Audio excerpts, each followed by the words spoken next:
Ma'am, first class isn't for people like you. The sentence sliced through the quiet cabin so cleanly that conversations stopped before the engines ever started. Every head in the premium cabin turned towards seat 2A, where a black woman wearing a plain charcoal hoodie, dark blue jeans, and clean white sneakers remained seated without the slightest hint of panic. Her hands rested calmly on the armrests, her expression unreadable, as though she had heard those words somewhere before.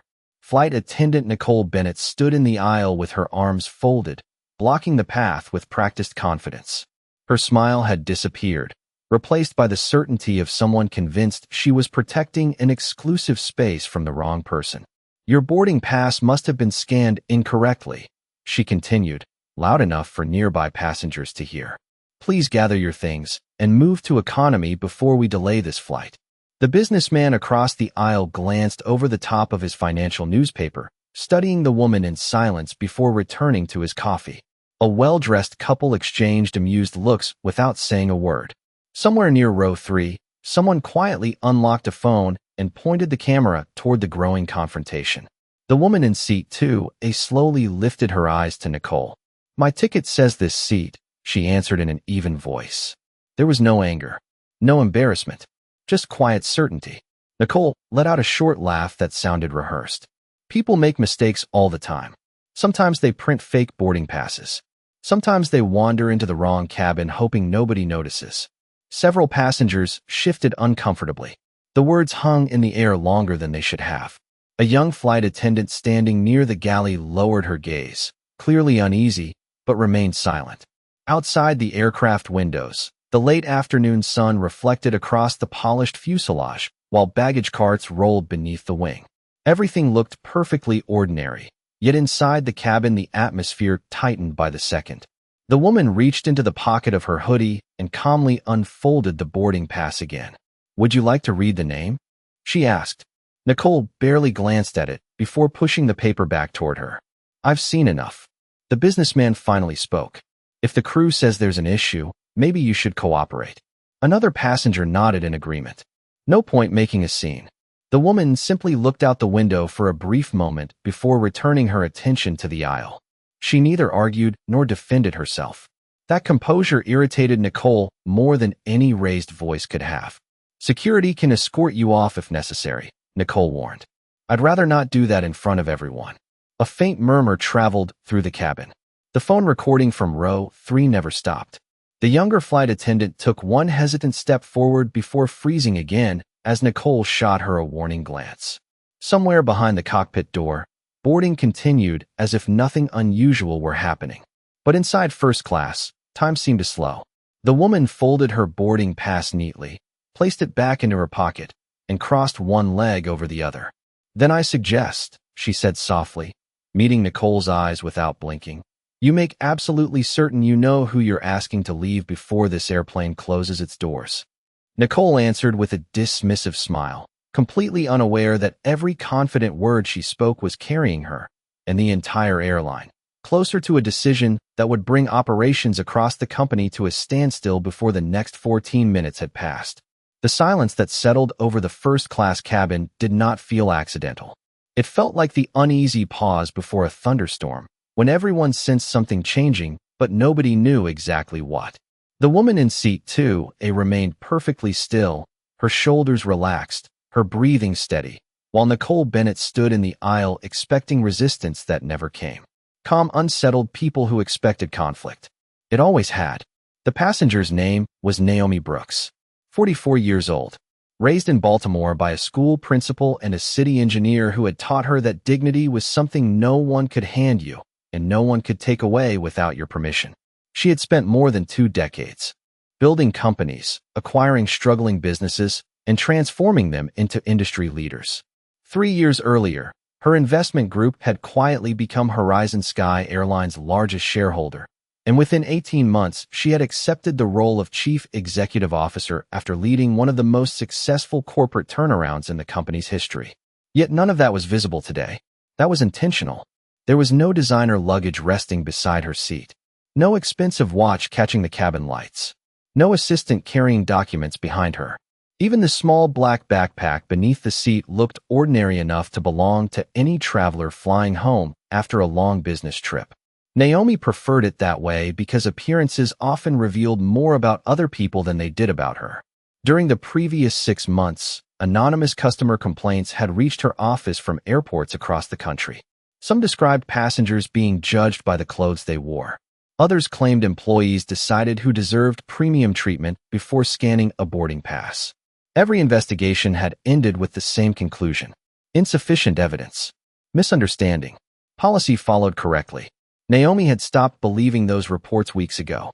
That was why she boarded Flight 728 under her real name, but without announcing who she was.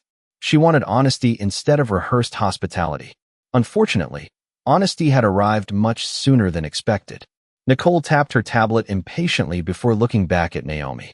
"I cannot find any reason why you would be assigned this seat," she declared.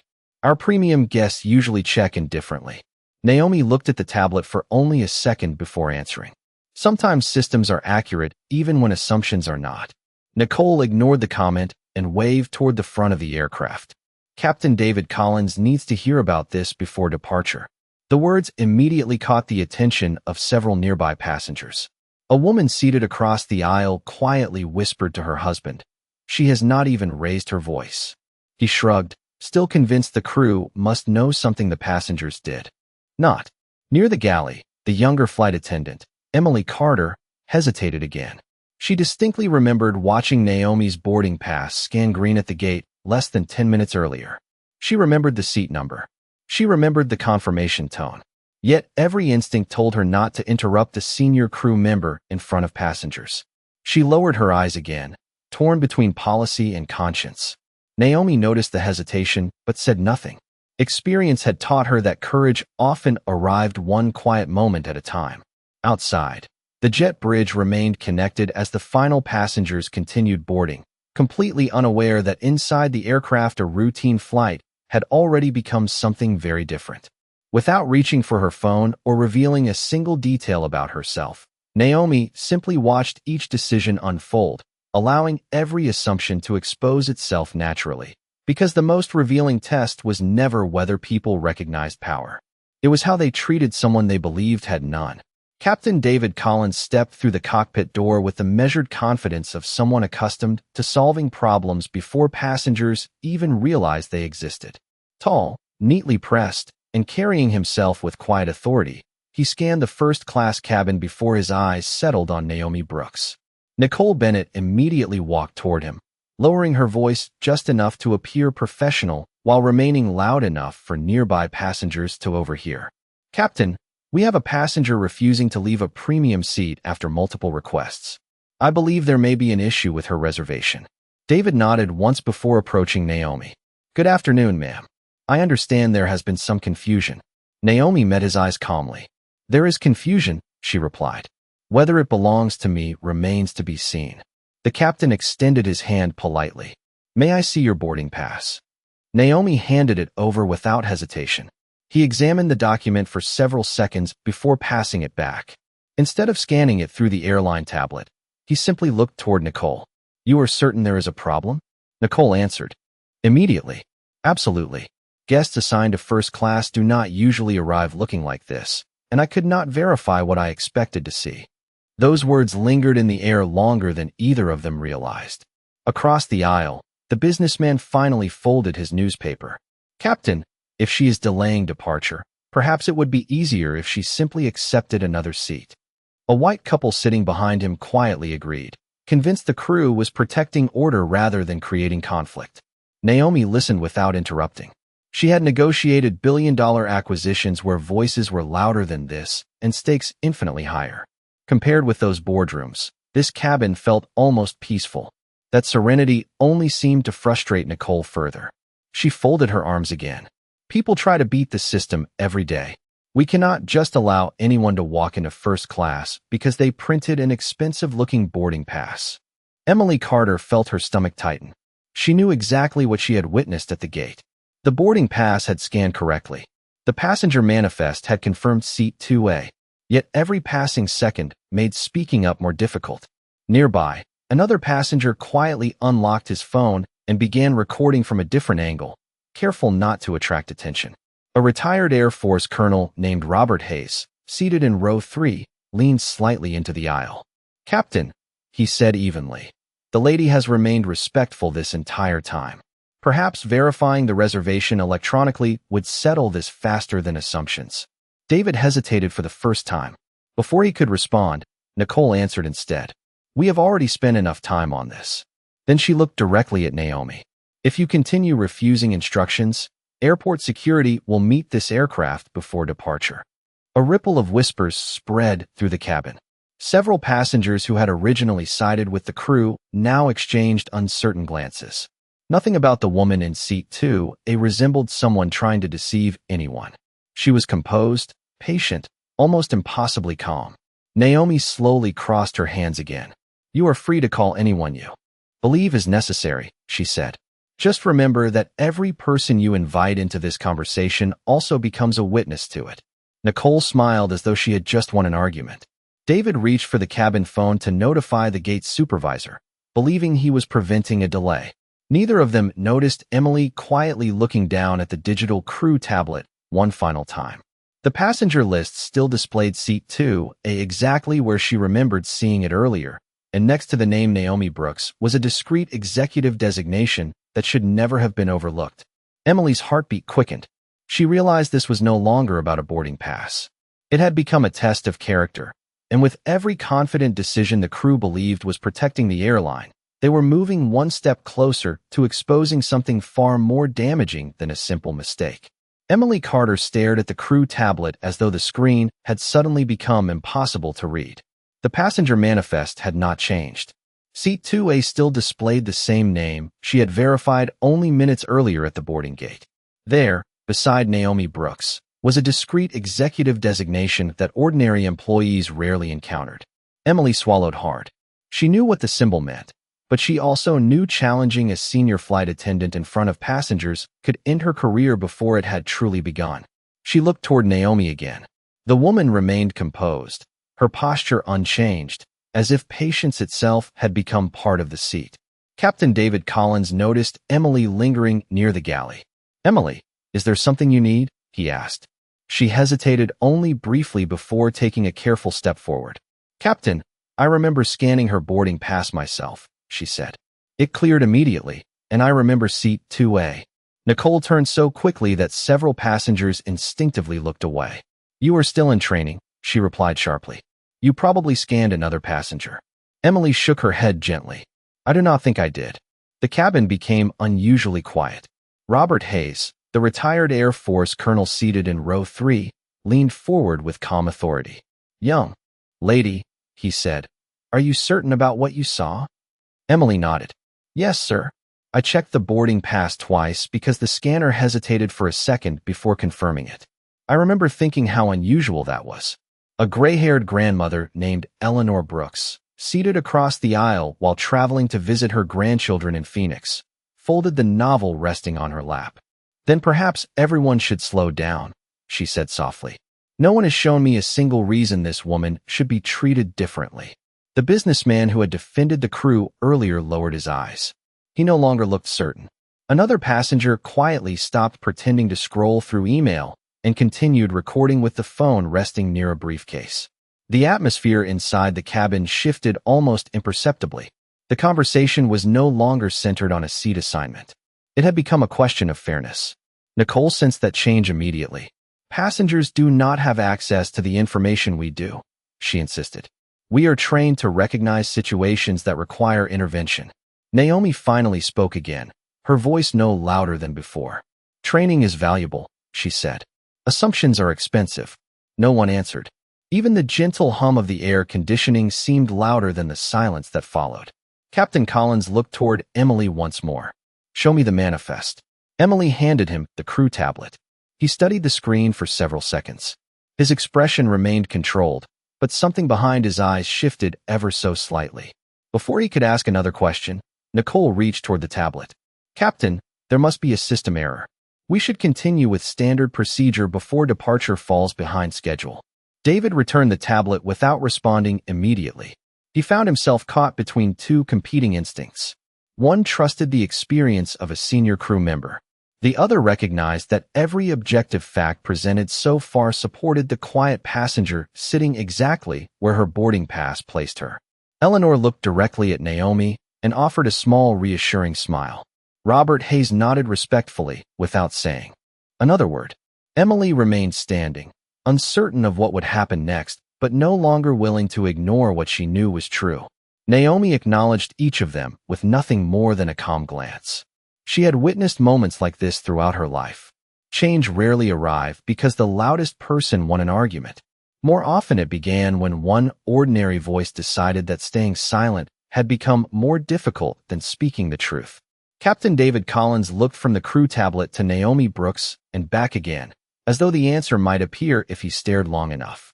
Instead of certainty, all he found were questions. Nicole Bennett sensed his hesitation and stepped forward before doubt could spread any further.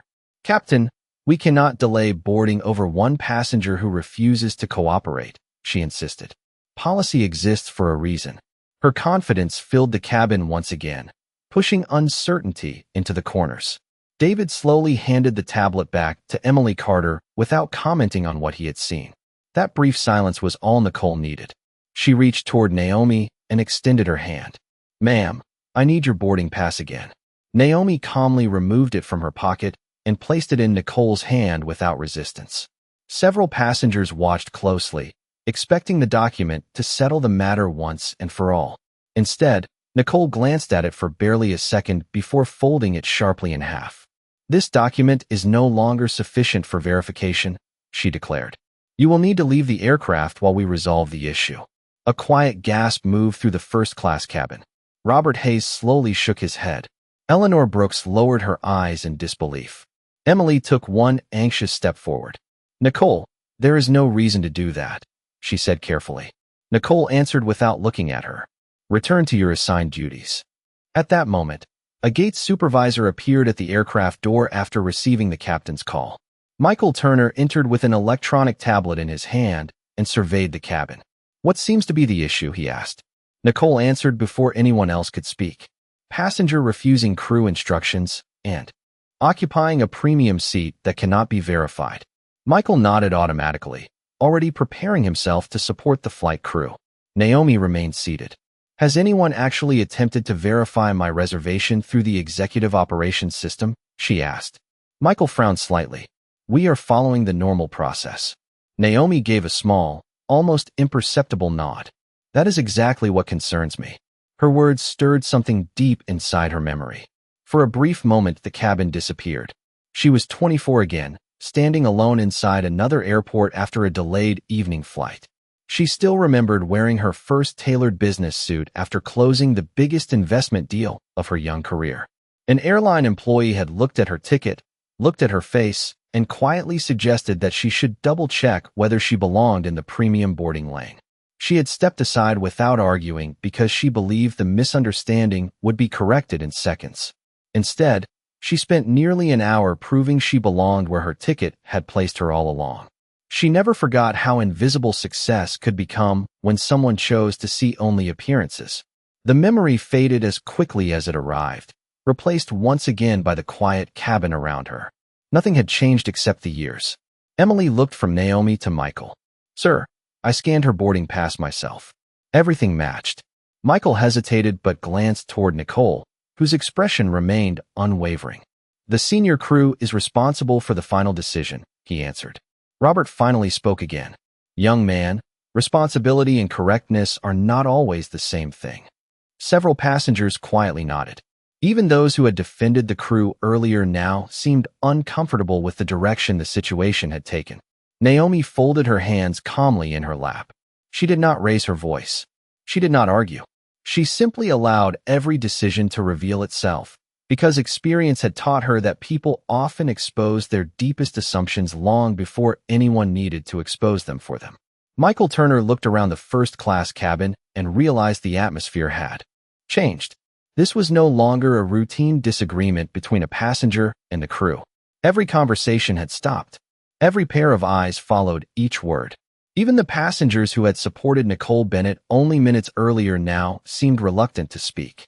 Captain David Collins remained silent, caught between procedure and instinct. Naomi Brooks sat exactly where she had been since boarding, calm enough to make everyone else feel unsettled. She reached into the pocket of her hoodie, not for another boarding pass or a business card, but for her phone. She unlocked it with a single touch and glanced at the screen without urgency. Nicole immediately folded her arms again. "Calling someone is not going to change airline policy," she said confidently.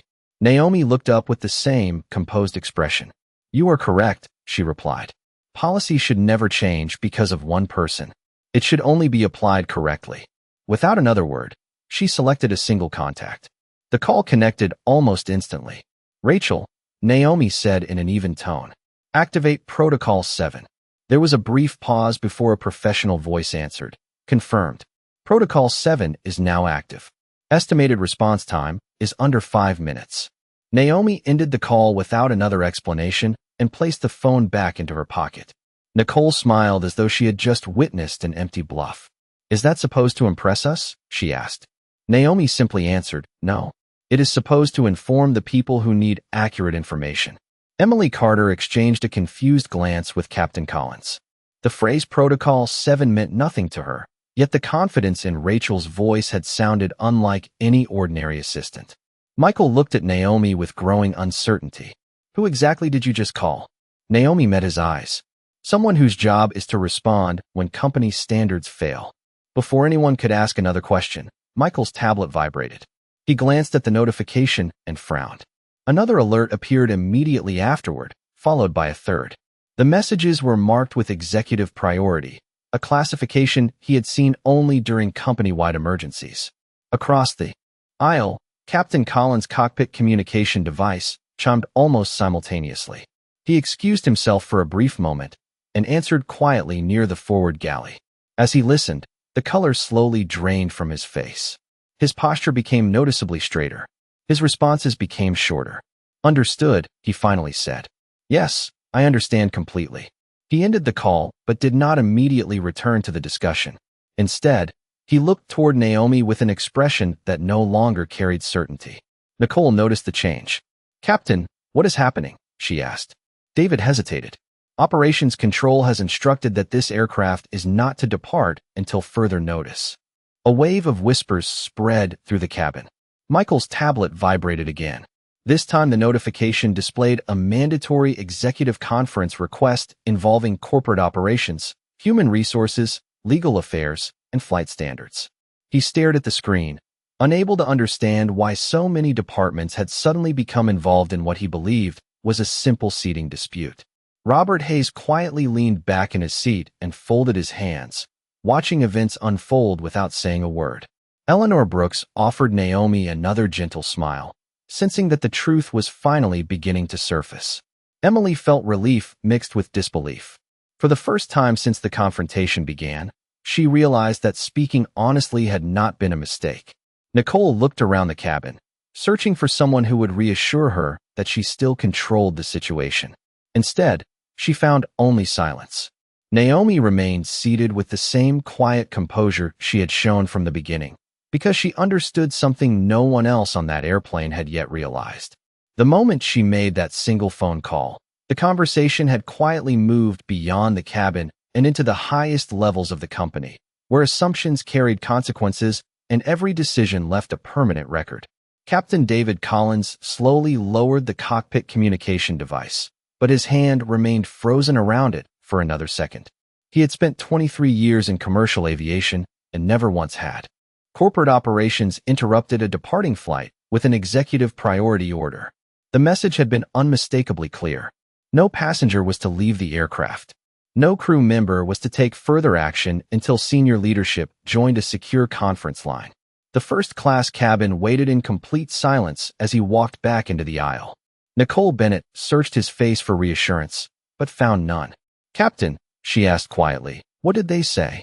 David took a slow breath before answering. "They instructed us to pause all action immediately." Nicole frowned. Because of her?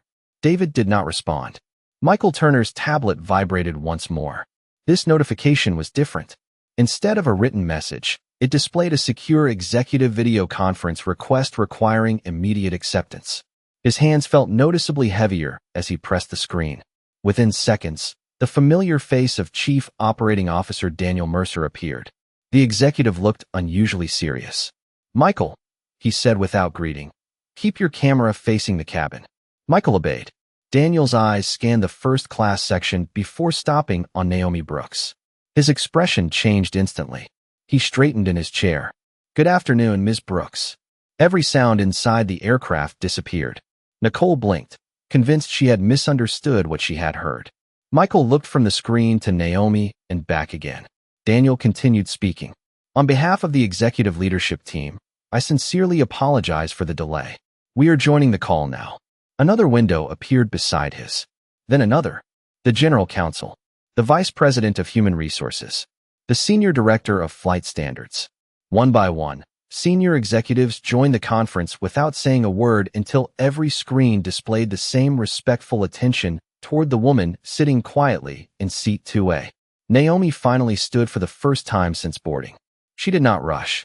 She simply adjusted the sleeve of her hoodie and looked calmly at the screen. "Good afternoon, everyone," she said. "Thank you for responding so quickly." Daniel Mercer nodded respectfully.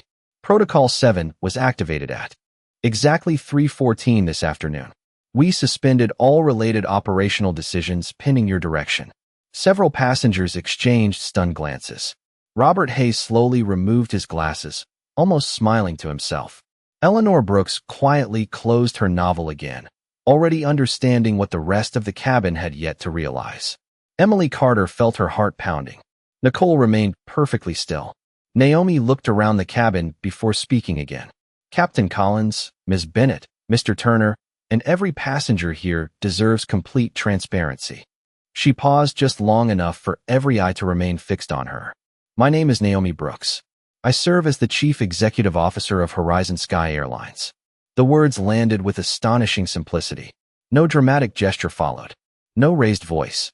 No satisfaction. Only truth. The businessman across the aisle slowly lowered his coffee cup without taking another sip. Someone's phone slipped from nervous fingers onto the carpeted floor. Michael Turner felt the color leave his face as every conversation from the previous 15 minutes replayed inside his mind. Captain Collins stood motionless, realizing he had unknowingly questioned the very person ultimately responsible for the standards he had sworn to uphold. Nicole stared at Naomi in complete disbelief, searching desperately for some indication that this was impossible. Instead, she saw only the same calm dignity that had been there from the beginning. Naomi met her eyes without anger. "I boarded today exactly as any customer would," she said softly, "because I wanted to discover whether our values were visible only in training manuals or whether they were alive inside this cabin." For several long seconds, no one inside the first-class cabin moved. The only sound came from the quiet ventilation system overhead and the distant activity outside the aircraft, where baggage crews continued their routine without realizing that an entirely different kind of inspection was unfolding inside the plane. Daniel Mercer broke the silence first. "Ms. Brooks, the executive response team has already secured all operational records related to this flight. Boarding logs, internal communications, cabin reports, and security footage have been preserved." Naomi acknowledged him with a slight nod before turning her attention back to the people standing in front of her. Captain David Collins lowered his head. "Ms. Brooks, I owe you a sincere apology. I should have verified the facts before allowing assumptions to guide my judgment." Naomi answered gently. "Captain, leadership is not measured by never making mistakes. It is measured by what happens after we recognize them." David accepted the words quietly. Beside him, Michael Turner stood speechless, replaying every decision that had led to this moment. Emily Carter remained near the galley, uncertain whether to feel relieved or overwhelmed. Nicole Bennett finally found her voice. I did not know who you were." Naomi looked directly at her. There was no anger in her expression, only disappointment. "That is exactly the point," she replied. "You should not have needed to know." The sentence settled over the cabin with far greater weight than any raised voice ever could. Several passengers slowly nodded. Robert Hayes smiled faintly, recognizing the lesson immediately. Eleanor Brooks quietly wiped a tear from the corner of her eye before closing her book completely. The businessman across the aisle stared out the window, visibly embarrassed by how quickly he had accepted the crew's assumptions without questioning them. Naomi continued speaking, her voice remaining calm and measured. If I had introduced myself as Chief Executive Officer while boarding, every smile in this cabin would have arrived instantly. Every courtesy would have appeared effortless. But that would not have told me how an ordinary passenger might be treated. Daniel Mercer spoke again through the conference screen. The Executive Ethics Committee will begin a formal review immediately. Ms. Brooks, your scheduled leadership meeting has been moved to accommodate today's events. Naomi nodded once. Good. The meeting has become much more important than originally planned. She then looked toward Emily. Ms. Carter. Emily straightened instinctively. Yes, ma'am. You remembered what actually happened even. When speaking carried personal risk. Integrity is often quiet, but it changes everything. Emily felt her eyes begin to water. I only told the truth. Naomi smiled warmly. Exactly. She turned toward Captain Collins. Please make certain that Ms. Carter's actions today are included in the official report. People who protect fairness deserve to be recognized. Daniel immediately answered from the screen. Consider it done. Nicole lowered her eyes, understanding that the contrast between her own choices and Emily's honesty had become impossible to ignore. No accusation was necessary. The facts spoke clearly enough on their own. Naomi picked up her small backpack from beneath the seat and placed it gently beside her. Nothing about her appearance had changed since boarding. The hoodie was the same. The jeans were the same. The sneakers were the same. Yet everyone in the cabin now saw something entirely different. They had not witnessed a passenger transform into a leader. They had simply discovered that leadership had been sitting among them all along, waiting patiently for character to reveal itself before identity ever needed to. The executive conference ended only after every required department acknowledged its responsibilities, but the lesson inside the cabin had already reached everyone present.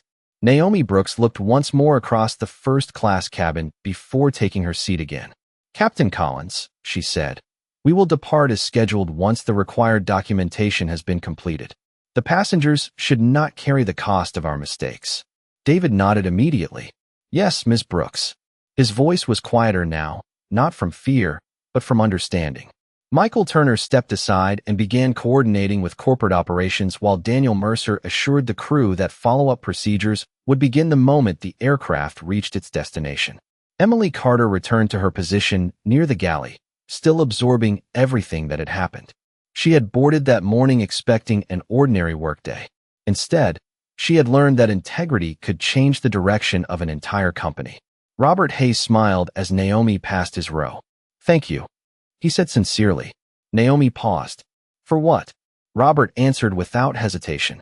For reminding all of us that respect should never depend on a title. Naomi returned the smile. That reminder belongs to everyone who chose fairness when it became uncomfortable. Across the aisle, the businessman slowly stood before the boarding door closed. Ms. Brooks, he said, visibly humbled. I judged the situation too quickly. I am sorry. Naomi accepted his apology with a simple nod. We all make assumptions. The important question is whether we learn from them. Eleanor Brooks reached over and gently touched Naomi's hand. Your parents would be proud.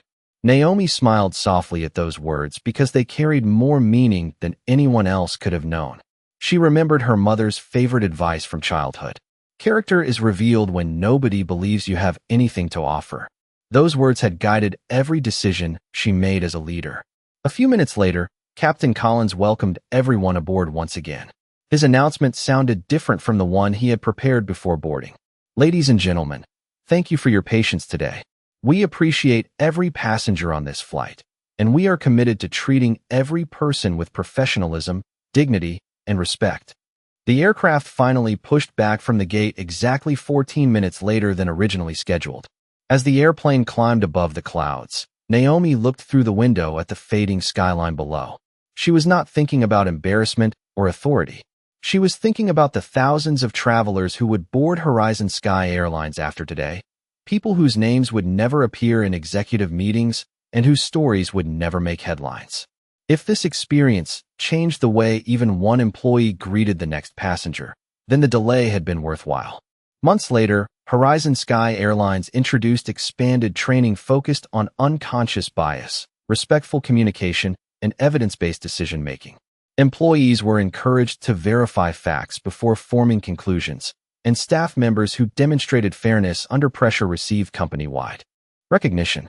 Emily Carter became one of the first recipients of the New Integrity in Service Award. Captain Collins helped develop leadership workshops centered on accountability. Even Nicole Bennett chose to remain with the company, completing additional coaching and accepting responsibility for the choices she had made that afternoon. Naomi never spoke publicly about Flight 728 by name. She believed the story was never about one employee or one passenger.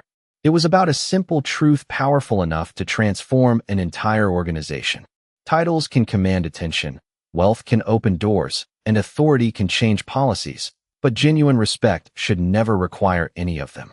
The measure of character is found in how we treat the person whose story we do not yet know, because the seat someone occupies is far less important than the dignity every human being deserves the moment they arrive.